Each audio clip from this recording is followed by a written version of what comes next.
Welcome to the Sharkpreneur podcast with Kevin Harrington and Seth Greene.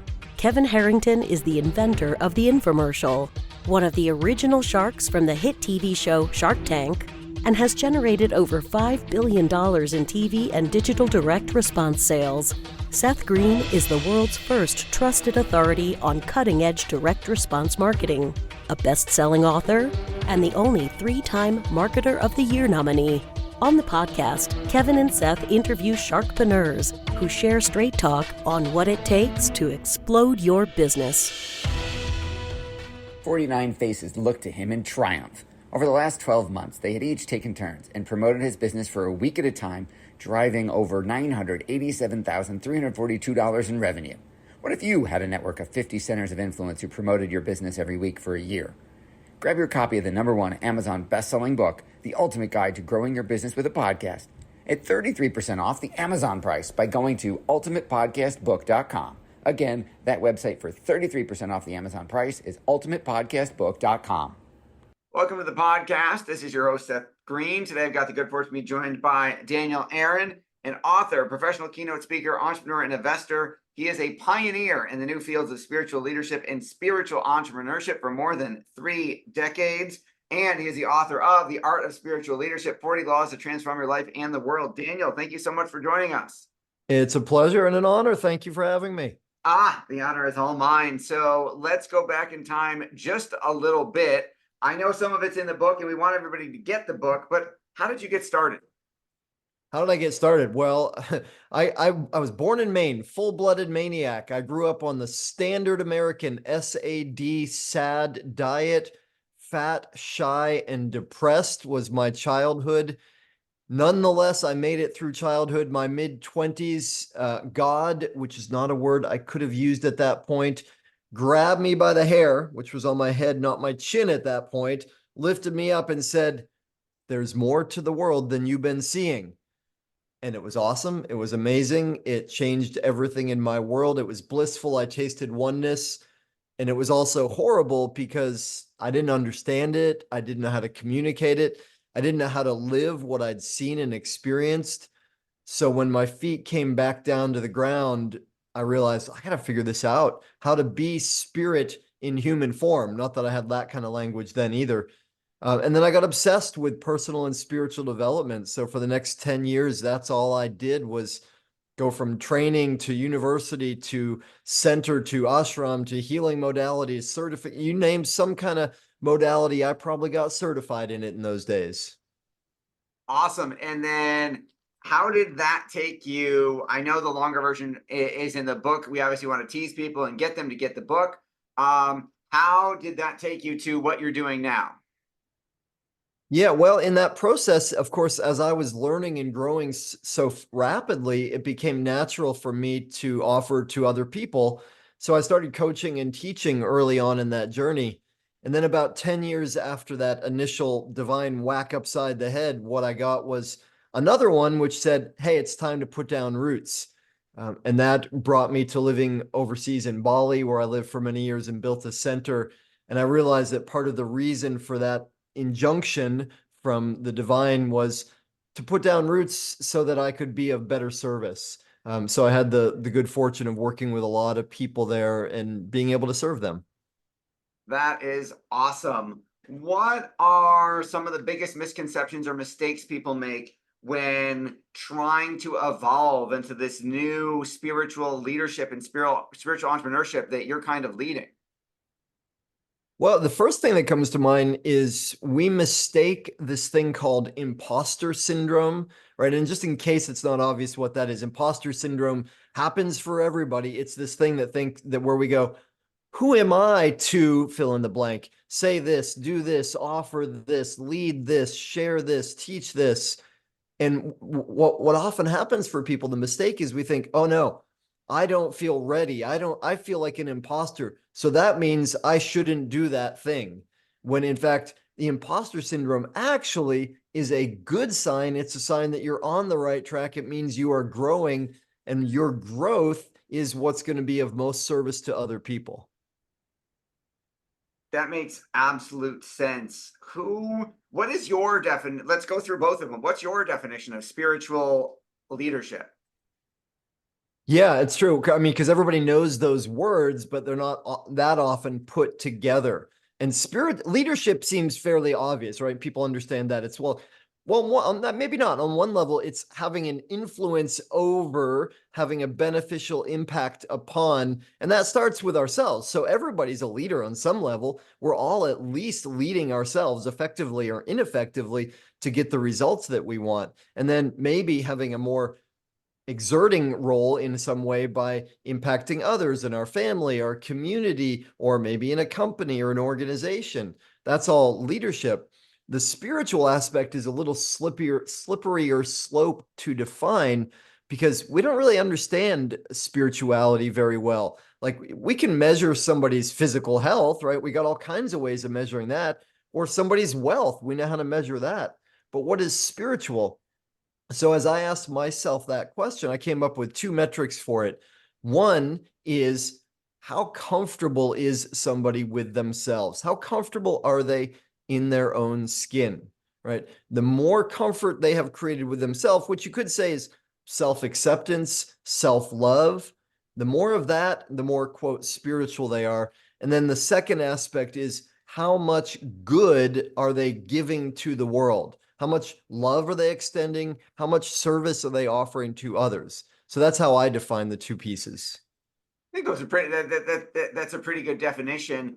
And how does that change into this world of spiritual entrepreneurship?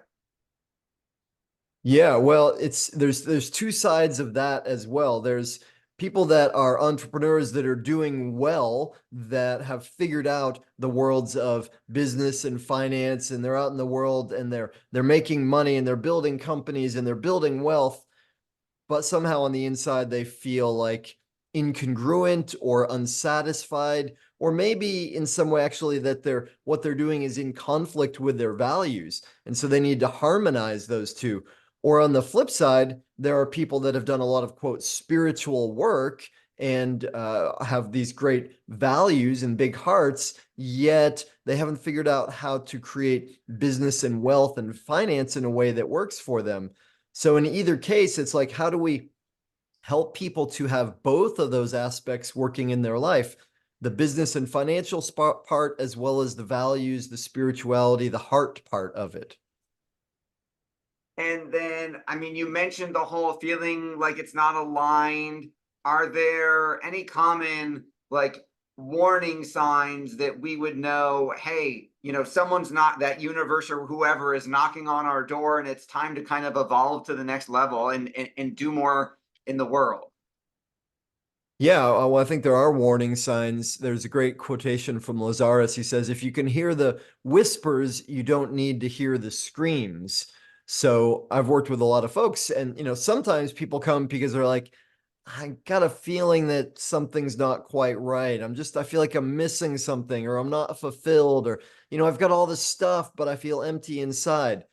That's a much better place to start than someone who doesn't want to admit that and just keeps going, right? There's that old saying, like if you put your ladder up against a building and you're climbing, well, good to look up sometimes and see where it's going, because it's going to be worse if you get to the top and find out you're up against the wrong building.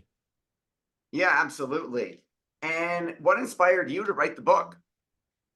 Well, I've been working with people for a long time and in live in-person groups, and I realized that there's a limit on how much impact we can have that way. So a lot of what I do when I work with people, especially in groups, is I tell stories, right? I create stories that are transformational for people. So then it became the obvious next step. Well, if I want to support more people, reach more people, putting some of those stories into a book format would be the way to do it. And I've always somehow appreciated books myself, and I've been into writing for a long time. So just felt like the next way of serving. That makes a lot of sense. 40 laws to transform your life and your world. How'd you come up with 40? That's a funny one because I didn't originally, and actually wrote the book 3 times before I got to a structure that I felt like would work for it. And then I realized, like, well, stories are good, but there's a reason we also want, quote, the moral of the story. And so telling a story can be useful, though if we can also bring forward in a clear way what's the thing to learn and what's the action to take away from that, well, hopefully that makes it even more valuable. So as I came into that structure, I think originally I had 27 of them. And then an early editor said, 40 is kind of an important number. It's used in certain different places repeatedly. So I thought, well, okay. So then as I edited the book more, I realized, yeah, there's a lot more that we can put in here. And then there are a couple bonus ones too. What surprised you most about what came through you when you wrote the book? Thanks. That's a question that I seldom get. I didn't actually expect it to be about leadership when I started. I didn't go into leadership in any kind of conscious way myself. It's just that I wanted to create something that served people. And then at a certain point, I looked around and I said, wow, there's a lot of people that are depending on me. I guess I should learn something about leadership. So it really, as I evolved in the writing of the book, I thought, well, what's going to be the way that's going to serve people most? And bringing in some of the principles around leadership and empowering the people with big hearts that want to do good in the world to be effective in the world. That seemed to me worth doing. Yeah, that makes a whole lot of sense. What did you like? What did you like best about the way the book has been received? Well, it's a bit trite, but true. People saying it's made a difference in their lives, right? Hearing from people that it's helped them to understand their journey. It's helped them to overcome imposter syndrome. It's helped them feel good about their past, as rather than a liability, it's actually an asset for them. Yeah, that feels fantastic. I bet. There's obviously a lot more to your business than the book. Can you talk a little bit about the other ways that people can go deeper in terms of working with you? Yeah, thank you. Well, sure, absolutely. I'm happy to support people in whatever way works for them. For me, what that looks like is events and coaching, small group coaching or one-on-one coaching. Those are the main ways that I work with people. I've got a couple programs that people can go at their own pace, call them courses, also available. So just depending on how far someone wants to go and what's fitting for them. That makes a lot of sense. Who's an ideal client for you? It's the way I think of it is someone who has some success already, because if any of us are in a place where we're blaming others, if we're in a victim consciousness, it's really hard to make progress. So someone who's had some success in their life, yet who is hungry for more, who wants more, and who is willing to do the work, because it's not necessarily easy. It's working with me is sometimes challenging. Change is challenging. And sometimes what I share with clients and what I say isn't what they want to hear. So they have to be sort of committed enough and brave enough to be willing to tackle the tough stuff. And that they want to do something that's good for the world, that they want to make a bigger impact in the world. Absolutely. For our folks who are watching and listening, where is the best place for them to go get the book and the best place for them to learn more about you? Well, all of that's probably easiest at my website, danielaaron.com, AARON.com. The book's available on pretty much all of the bookie platforms that you can find. So easy to do. Awesome. Your passion is obvious. What do you like best about what you're doing? Oh man, it feels like just such a privilege to be able to do work that's meaningful to me. But the greatest gratification is seeing people's results, right? Seeing people transform their lives, overcome limitations, create lives that they love. That's just such a privilege. Awesome. Well, we greatly appreciate your time. We know it's incredibly valuable. Thank you so much for joining us. Pleasure, honor. Thank you, Seth. I appreciate your interest and I love what you're doing. It's amazing. Thank you. And thank you, everybody, for watching or listening. This has been Seth Greene with Daniel Aaron. Make sure to check him out at danielaaron.com. The book is The Art of Spiritual Leadership, 40 Laws to Transform Your Life and Your World. We will talk to you or see you next time. Why do so many businesses struggle while others seem to explode overnight?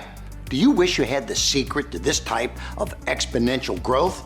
Now, I've scaled more than 20 businesses to over $100 million, and it's not just luck. In my new book with Mark Tim, Mentor to Millions, you'll learn the repeatable framework I use in all my business ventures for massive success. Order at kevinmentor.com and get over $1,000 in bonuses. Head to kevinmentor.com.